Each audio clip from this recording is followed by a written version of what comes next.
November 8th, 2010. My name is Rosalind Benjet, and we are here today to receive the oral history of Dr. Martin Kahn. And he is going to be telling us about his experiences as a dentist in Dallas, Texas. Dr. Kahn, tell me about your family. My family is second-generation Americans. They were born in Chicago and in Milwaukee. We wound up in Wisconsin. I was raised in the city of Milwaukee and went to school all the way through. Went to Wisconsin in Madison. Went to Marquette in Milwaukee in dental school. After school in 1967 is when I graduated. I went into the military, in the Navy, in the West Coast in California for 2 years. After that, I came back to Milwaukee and practiced in a group practice for about 3 years before coming down to Dallas in 1971. My parents were hardworking people, as the Jews were in those days. My dad had a dry cleaning laundering store downtown. I worked there, of course, as a kid. My sister, I have a sister who's older and a brother who's younger. In fact, his birthday was just this week. He just turned 60. And my sister was the superintendent of schools up in Madison, Wisconsin. My dad worked very, very hard. He passed away in 1988. My mother in the year of 2000, she was 90, my dad was 88. My mom never worked, never drove a car, always was home. And then, of course, she would take the bus down to work with my dad. And I guess that's about the history. Mm-hmm. You mentioned that you were second generation. Where did your grandparents, were they born in the U.S. as well? My grandparents on my dad's side, yes, they were born in New York. On my mom's side, they came from Russia, from Ukraine, from Odessa area. My granddad actually almost wound up in El Paso, Texas.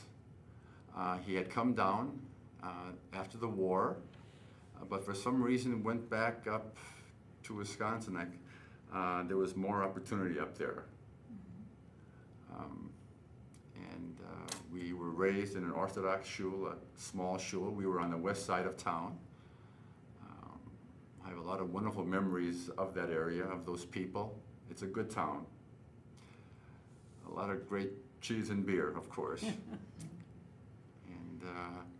And you mentioned, did you go to college and after high school in Milwaukee? Did you stay? I went in school in Milwaukee for most of the time, a little bit in Madison at the university.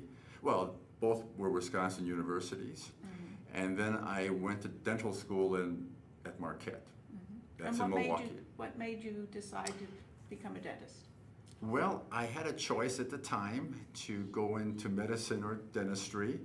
And knowing my nature, knowing the fact that I was a homebody, wanted to have children, wanted to be home and not to have a life where I love science, I love the health field, I love being with people. I had one mentor at the time, an oral surgeon, Dr. Bob Schwartz, who was a customer of my father's, who encouraged me to go into that field. And it was the best thing I ever did. I feel very, very fortunate. I practiced for 43 years. I just closed my office the end of this last June. And almost 41 of those years was in Dallas. Mm-hmm. And let's go back to your Jewish affiliations when in Milwaukee. Well, growing up in an Orthodox home, my grandmother lived with us. After my granddad passed away in 1950, we moved in with my grandmother on 47th and Locust in west part of town. We lived there about 7 years until my brother was born, and then we moved up to the west side on 77th and Keefe Avenue. And we always belonged to a small Orthodox shul on Burleigh, and I think it was 52nd. We went to shul not real often as a family. My dad worked an awful lot of hours in those days in that small business. I was bar mitzvahed, as was my brother and my sister at a bar mitzvah. We were lucky enough to go to Harry Garfinkel's Hebrew school on Center Street. Harry Garfinkel was a landmark teacher for over 50 years in Milwaukee. On the west side of town, he was a very short man from Russia, a staunch teacher. He was a man of such known and renown. And of course, Tversky family, the four brothers who had a shul up in that same area, of course, the sons became quite famous. The psychiatrists writing books, and the rabbi, and the doctors, and I mean, they're quite well known. So that's the environment I was raised with. But when I came here, we belonged to more of a reform shul to start off with, to meet people. And now we belong to Sherith Israel here, and we have for about 30 years. Okay. What actually made you decide to settle in Dallas? Well, it was time for a change. I was in a group practice in Milwaukee downtown, and the older member, his son was about to come into the office, graduating, and their thought was a little bit different than mine. I'd been out of the military just a couple years, and I felt like I might be in the way since I was the oldest associate there. So I chose to, and in the military in California, I was with a couple of Texas dentists. And so I came down, didn't know a person here, took the board exam here in town at Baylor. I was lucky enough to pass my first time, and they weren't too great on passing Yankees that first time, you know. And so I told my senior member that I was leaving. It was the right time to break and to begin over. And I guess I always wanted to go on my own also, to start over fresh. And were you married then? I was married at the time when I came here. That was one reason I left. I thought it would be good for our relationship. It's a long story, but trying to remember, I did not remain married to my first wife. Maybe 2 years after we got, two or 3 years more after we got here. I was married almost 10 years, my first marriage, and I remarried. And my wife and I are about to celebrate our 30th anniversary. Mm-hmm. And how did you meet her? I met my wife at an Oneg, at someone's apartment after shul, after services, at someone's place in 1980. That we actually met, and we got married in 1981. And it's been wonderful. That's why I know all the reasons I got married in the first place, the first time, and I just glad that my kids, I have one daughter that is married with a grandson, but I have three that are single, and they're younger, and I'm glad that, well, one is actually older, my oldest son, but it's wonderful with the right person. So I'm wonderful. I have 4 wonderful children. So. Mm-hmm. And how did you become involved with the dental society that eventually worked with immigrants? Well, Alpha Omega, the dental group, is an international Jewish dental group. It's in many countries of the world. It's a group that has a foundation that gives a lot to the into dentistry. We help build 2 dental schools in Israel. We also give money to every graduating top senior of every class in the country. We also help to support immigration, relocation, healthcare. We give a lot to Jewish Family Service. We help out. We have a mitzvah day to ourselves, and we do volunteer work. I do some right now with as a retired dentist. I still go out a couple days a week and help out, not in the name of Alpha Omega, but just to do some volunteer work. I got going with Alpha Omega in dental school. The Jewish chapter in Milwaukee was large and active. And so I became a member in 1963. I've been a member ever since, all 47 years. I've held leadership roles. And to me now, it's been so much to me to be part of such a wonderful organization. And what kind of projects did you do with the group in Dallas? Well, one of the highlights was the Russian immigration settlement in the 80s. We took in, we had weekends, we would meet at some of our offices, and we would take in many of these people, dozens at a time, and examine, and then after they were more or less triaged and identified as far as need-wise, we took them into our offices. And we would do treatment. Many we found from Russia, even though these were educated people, had very poor oral care.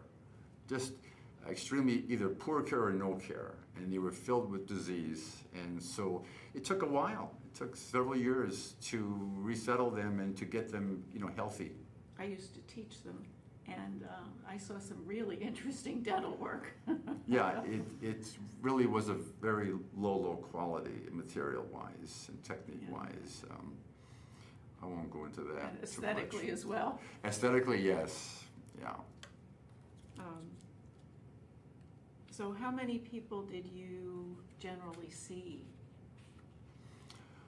during that time? They were, we had several weekends. We would see probably about 50 or 60 or 70 each weekend. We probably had 3, 4, I'd say we saw at least 200 to 300 people. During the course of I'd say at least 12 to 18 month period. Mm-hmm. And how many dentists were involved in the project? I'd say about, around 20. Mm-hmm. Our chapter was more than that, of course, but it's, there's those who will find the time to help out more than others can, let's say. Mm-hmm. Or there were a lot of them, of course, are specialists. I mean, if you're an orthodontist or an oral surgeon, you really don't do much of that kind of care. Right. So.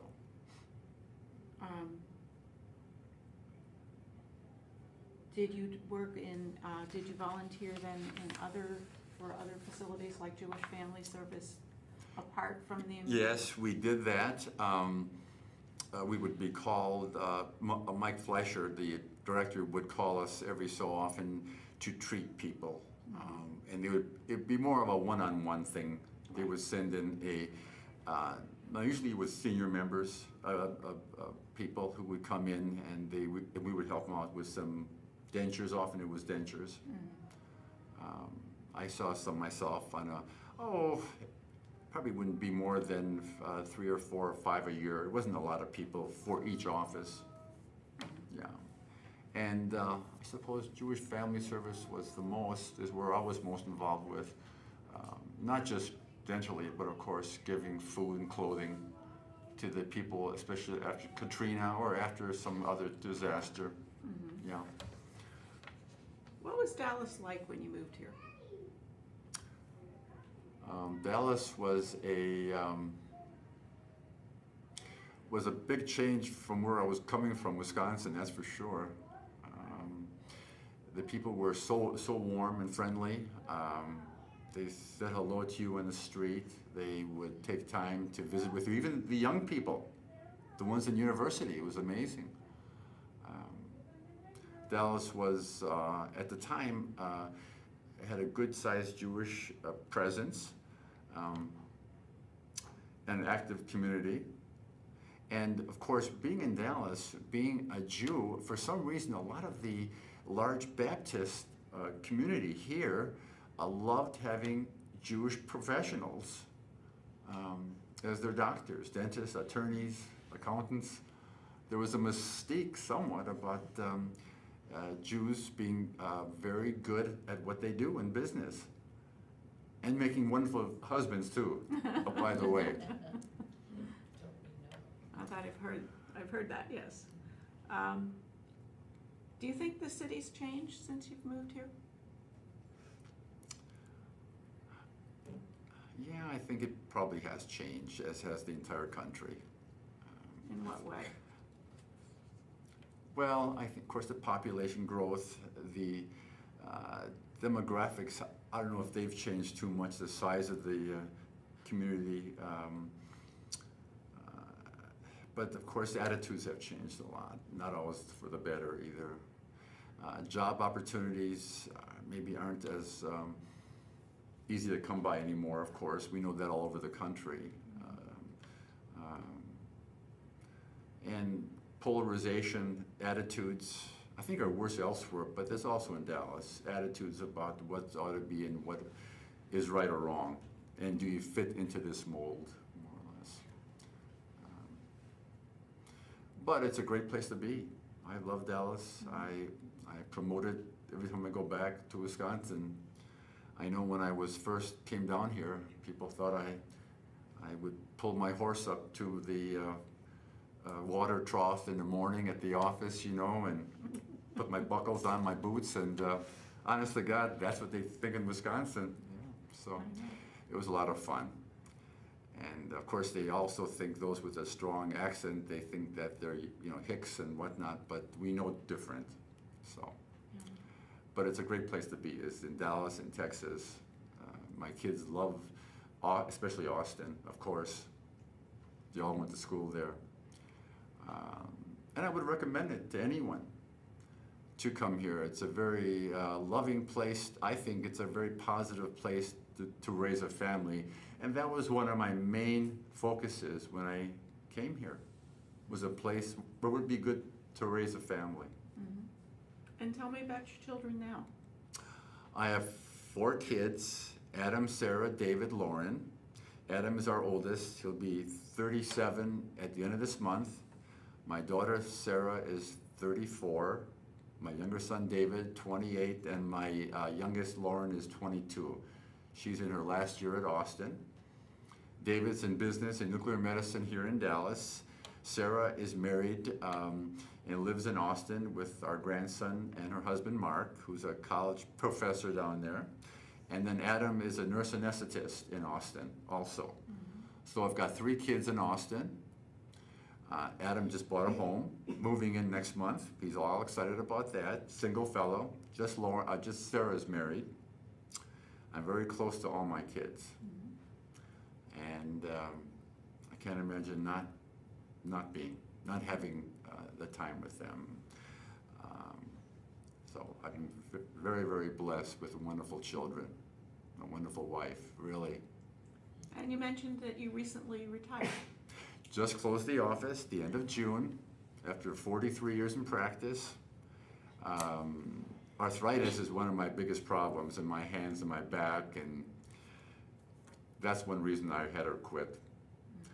But I've been very lucky that I've been able to do that. Mm-hmm. Bonnie, my wife, works yet. She's a school psychologist in Plano, has been for about 35 years. She's bilingual. She's from Panama, the country of Panama, and very observant. When I met her, she brought me back to my Orthodox roots a little bit. So we've both mellowed, to be honest with you, a little bit. Mm-hmm. And is there a typical day in retirement now? I suppose so, in a way. I was getting ready for this for quite a while. and several years. I cut my workload down. I knew I had my lease to a certain point. I knew I was going to be leaving the practice. And I'm busy all the time. I enjoy doing things around the house. I like to refinish furniture. I do all the cooking in the house. I've always done the cooking and the shopping for food. I've always loved to cook. I always told my sons, to impress a woman, you learn how to cook. Give them a good meal. And my wife enjoys a nice hot meal on the table when she comes home from work. And I do this volunteer thing a couple days a week at Medicaid schools mostly. And I love being outdoors. I'm a homebody. I do like to be home. I fix stuff a lot around the house. I do reading. I'm learning, always working on my Spanish. And it's been wonderful. In fact, I tell the guys at our meetings, at the Alpha Omega meetings, I said, my hat's off to you. I guess it takes leaving active practice just to realize how stressful and exhausting and how demanding full-time dental practice is. And so I said, man, you're going to love retirement. As long as you prepare for it over a period of time, it's wonderful. I don't miss one day of being in the office. You mentioned that there were people who influenced you when yes, as a dentist. There's been many, but probably the greatest was Michael Colwriter. Michael was someone who was here when I came here. He was new from the Army. He was in the Dental Corps in the Army in West Texas. And Michael, over the years, opened up a practice in an area where a lot of the Soviet people settled. And his door was always open. He was always available. He and his wife, Lori, who worked in the office, never said no to anyone in need. He would go and see them a night or day. And Mike passed away about 4 years ago, and he will be very, very sorely missed. Michael was an extraordinary person, active at his shul. He was president of his shul, Brotherhood.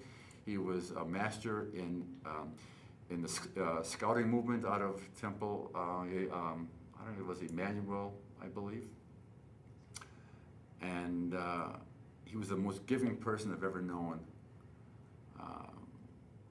And I suppose Michael was the greatest influence on me, although my nature is to help those in need.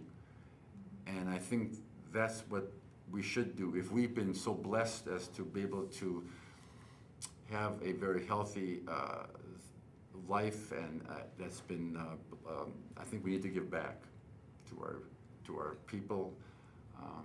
And the old saying is, if we don't give to our own Jewish people, who will? And that means to support our shul, our JCC, our Jewish Family Service, and our own, immigrants. Mm-hmm. So. What are you most proud of that you've done? Probably proud of is to raise my children into 4 adults who I think are wonderful people. They're honest, they have very good values, they take care of themselves. Probably that's the greatest thing. I also feel like, I guess that I've helped many people. At my retirement, my wife and my office manager had contacted about 150 patients I had had for many, many years, and they sent in letters and telegrams how they felt about me. And they made up a scrapbook for all of us with pictures. And at our going away luncheon, Bonnie, my wife, came and she introduced this huge scrapbook, and the letters were unbelievable. I guess knowing that I helped others to come to the dentist, to get what they need done, to maintain their hygiene at home, and to be so thankful, it meant a lot to me. It really did. I think one of the best things is to be, for people in general, is to be humble and grateful. And those are qualities which I feel go a long way. They can make us more vulnerable somewhat, but I think if we're so blessed, we need to be humble and to give back. So, Is there anything that you'd like to add? I just am so pleased to see this being done. I think, and to be asked to do this, I feel honored. I can only say that I enjoy being here. I enjoy being part of this history, and I will only hope that those after me will have, I'm sure, a lot of positive things to also say, and I hope that we'll see a continuation of the Jewish presence in dentistry. I think our field is a wonderful field, getting better and better every year. I just wish that we'll all be taking care of our own health, because we're all going to be living longer. We need to make sure we take care of our teeth. That's true. We didn't get, when and where were you born? I was born in Milwaukee, September 8th, 1944. Okay. I'm 66. Well, you don't look it. Oh, thank you. Thank you. Very much.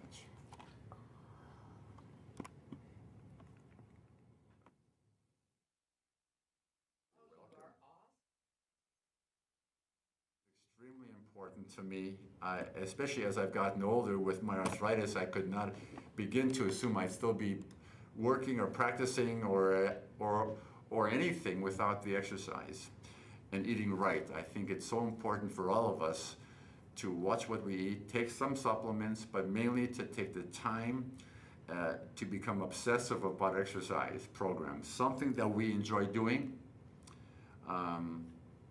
and make sure it's at least a 5-time-a-week activity. Doesn't have to be a lot of time, but I ran 9 marathons in my day.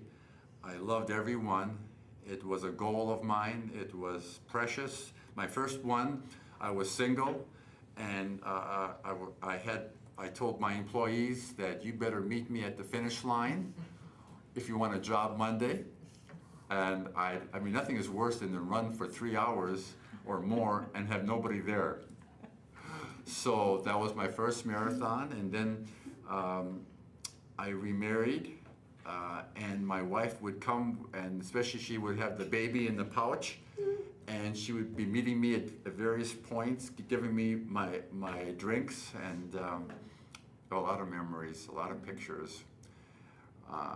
My wife gave me a surprise party at my 60th, and at some restaurant with a lot of people there, and she had a portrait, blown up a big picture of my marathon when we first met. Mind you, I met my wife, it wasn't that soon after I ran a marathon. I ran all these races, and here she's coming to this races, and I had 2 small children, you see, with my first wife, and I had the kids with me in the house. So she has these small kids, and she's seeing this new husband running for hours, exhausted, you know, and so it was but she was the best about it. She knew how important it was to me. Mm-hmm. And not that you have to run marathons, but I think that it's good to exercise. Yeah. And were these all in Dallas, or did you travel around? I did New York once. I did Houston, Woodlands, and the rest in Dallas. Yeah, White Rock. Yeah, and it's something which we know is not easy to do, and that's what made it so special. That's all. So anyway, but those days are over now. I'm not. I go to a club now, but I quit running because of a knee problem. So, but that's okay. It's worth it.